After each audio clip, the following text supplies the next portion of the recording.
Fala galera, já faz um tempinho que eu tô tentando gravar esse vídeo pra vocês, mas aconteceram algumas coisas que não estavam dando certo e enfim. Queria conversar um pouco com vocês sobre o racismo nos Estados Unidos e abordar alguns pontos desde da escravidão até mais ou menos os dias atuais. Falar um pouco o que eu sei sobre isso com vocês aqui. Bom, é impossível falar de racismo nos Estados Unidos e não falar da Guerra Civil Americana. Isso porque o racismo está ligado diretamente com a escravidão. E a abolição da escravidão nos Estados Unidos aconteceu logo após essa guerra civil. E a abolição da escravidão também está ligada com os motivos que levaram à guerra civil. E o que é que aconteceu? Em 1860, a gente vai ter as eleições presidenciais nos Estados Unidos. Quem vai ganhar as eleições é o Abraham Lincoln.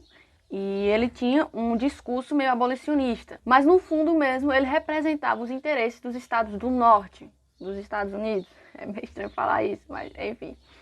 Por que ele representava os interesses dos estados do norte? Porque naquele momento, o norte dos Estados Unidos estava se industrializando. Então, o que é que eles precisavam naquele momento? Eles precisavam de mão de obra assalariada, para que você pudesse trabalhar e comprar os produtos, né? É assim que funciona o capitalismo. E nos estados do sul, não é isso que a gente vai ver. Eles estavam num sistema que a gente chama de plantation. E para que esse sistema funcionasse, era necessária a mão de obra escrava. Então, quando o Abraham Lincoln é eleito, vai gerar essa confusão nos Estados Unidos. E os estados do sul, como eles não queriam aceitar a abolição da escravidão, eles vão se unir e proclamar a independência dos Estados Unidos. Eles vão querer se separar. Por isso que o nome da guerra é Guerra de Secessão. Eles chegam até a eleger um presidente e vão se denominar de Estados Confederados da América, só que o Abraham Lincoln não vai aceitar essa independência e isso tudo vai gerar a Guerra Civil Norte-Americana, a Guerra de Secessão, que tem início em 1861 e termina em 1865. Cerca de 600 mil militares norte-americanos, isso no total, morreram. E, é claro, a gente vai ter o norte vitorioso, né, comandados pelo Abraham Lincoln. E eles contavam com algumas vantagens. Por exemplo, a tecnologia armamentista do norte era muito mais avançada do que o sul. E o norte também tinha um maior número de pessoas no exército deles. Então isso também favoreceu os estados do norte. Tudo isso que eu contei para vocês é para dizer que a abolição aconteceu, a abolição da escravidão aconteceu. E foi promulgada uma lei chamada 13ª Emenda. E eu quero que você guarde essa lei aí, que eu vou falar dela daqui a pouquinho. Esse é um dos momentos cruciais para que você entenda o racismo nos Estados Unidos. Inclusive, 2 meses após a promulgação da lei da abolição da escravidão, o Abraham Lincoln foi assassinado. Percebe que o Sul não aceitou essa derrota.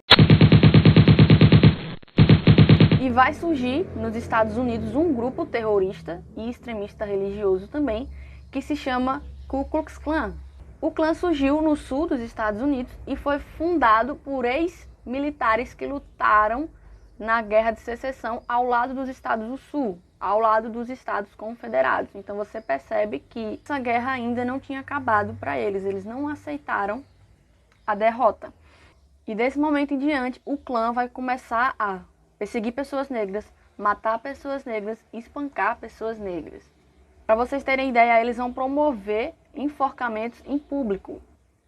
Isso até vai ser divulgado nos jornais. Perseguiam pessoas que lutavam pelos direitos civis das pessoas negras. Promoviam incêndios e enforcamentos, como eu já falei. Quando eu digo promoviam, é que eles convocavam mesmo a população para ir presenciar os enforcamentos, ou até mesmo para ajudar a incendiar casas que eram habitadas por pessoas negras. Para vocês terem ideia, em 1940, o clã contava com um pouco mais de 4 milhões de membros. Então, foi um grupo que existe até hoje, apesar de ter tido um enfraquecimento na sua organização, mas contribuiu para o racismo nos Estados Unidos. Inclusive, tem até um filme chamado O Nascimento de uma Nação. É um filme mudo estadunidense que conta a história, basicamente, do clã, como se os representantes do clã fossem os heróis dos Estados Unidos, né, que salvavam as pessoas, das pessoas negras. Inclusive, a mídia também vai ser bastante utilizada nesse período. Eles vão marginalizar a população negra, sempre representar um estuprador, por exemplo, por um homem negro. Sempre vão representar bandidos, isso na mídia, com pessoas negras. E aí vai solidando o racismo também na mídia. Bom, eu falei para vocês guardarem a 13ª Emenda e o que foi a 13ª Emenda. A 13ª Emenda foi a lei que aboliu a escravidão e ela fala o seguinte: não haverá nos Estados Unidos ou em qualquer lugar sujeito à sua jurisdição nem escravidão nem trabalhos forçados, salvo como punição de um crime pelo qual o réu tenha sido devidamente condenado.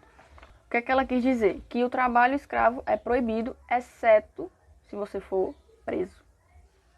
E traduzindo para os sulistas, eu não posso te chamar de escravo, porque isso agora é crime, mas eu posso te chamar de criminoso, que é basicamente a mesma coisa.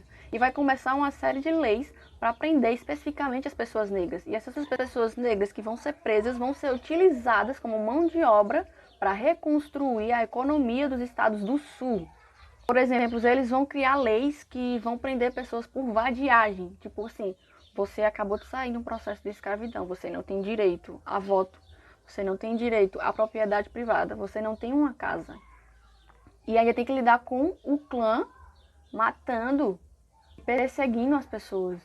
E quando você vai pra rua, porque você não tem pra onde ir, você é preso por vadiagem e é colocado novamente na escravidão. Isso legalmente permitido pelo Estado para trabalhar novamente nas propriedades do Sul. E todo esse discurso, né, lutar contra a criminalidade, vai crescer. Especificamente em 1969, a gente tem o Richard Nixon como presidente dos Estados Unidos. E ele vai dizer que os Estados Unidos precisam travar uma guerra contra a criminalidade, né? E uma curiosidade também, nesse período da década de 60, os movimentos raciais vão crescer nos Estados Unidos. O que o Nixon vai dizer basicamente é: os Estados Unidos precisa criar leis para impor a ordem, ou seja, ela precisa conter essas pessoas que estão na rua fazendo baderna. E esse discurso de lei e ordem vai ser usado por candidatos à presidência que vão se dizer candidatos da lei e da ordem. I am the law and order candidate. Tem uma indicação de filme que eu acabei esquecendo sobre escravidão, que se chama 12 anos de escravidão. É bastante interessante e foi inspirado em história real, então quem quiser assistir. E todo esse discurso de lutar contra a criminalidade vai levar ao aumento da população carcerária nos Estados Unidos. Não sei se vocês sabem, mas 13% da população estadunidense é negra e 58% da população carcerária dos Estados Unidos também é negra. E os Estados Unidos é o país em que possui a maior população carcerária do mundo.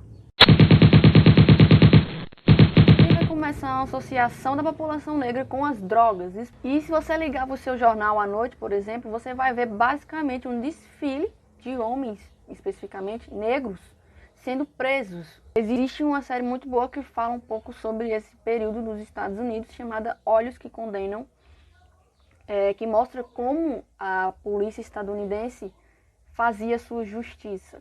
Existem prisões nos Estados Unidos que são privatizadas ou são administradas por indústrias privatizadas. E o que acontece? Para cada prisioneiro que entra no cárcere, o Estado é obrigado a pagar um valor X para essas empresas.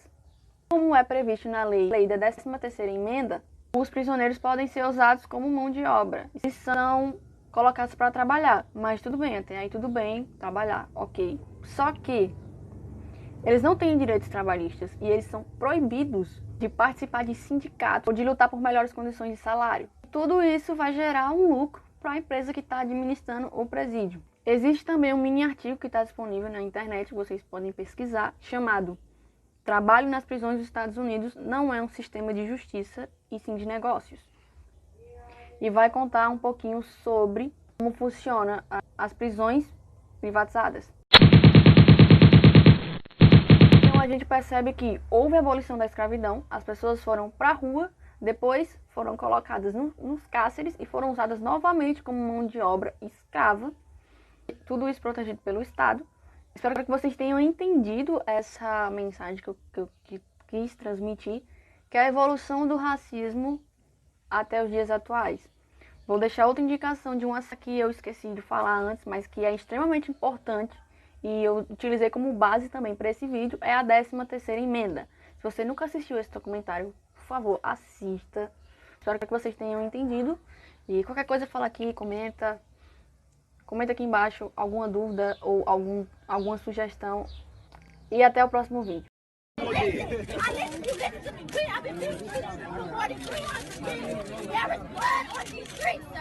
Wow. when they are killing my brothers and sisters. We are being peaceful. We are on the grass. Why are they here? It is because of them why we're here, so why the fuck are they here, sir? I'm tired of being peaceful. We on the I have lost 3 brothers to this, sir. 3! This is not alright. I'm hurt. You don't see the eyes. I'm hurt. My people out here hurt. I'm tired of this. I'm not sitting down. If I gotta die behind my color, I'm gonna die about it. My kids after me, they gonna walk these streets free, just like everybody else can walk these streets free. I'm not standing down. I'm black and I'm proud and I'm strong. Together we are strong. No justice. No peace. No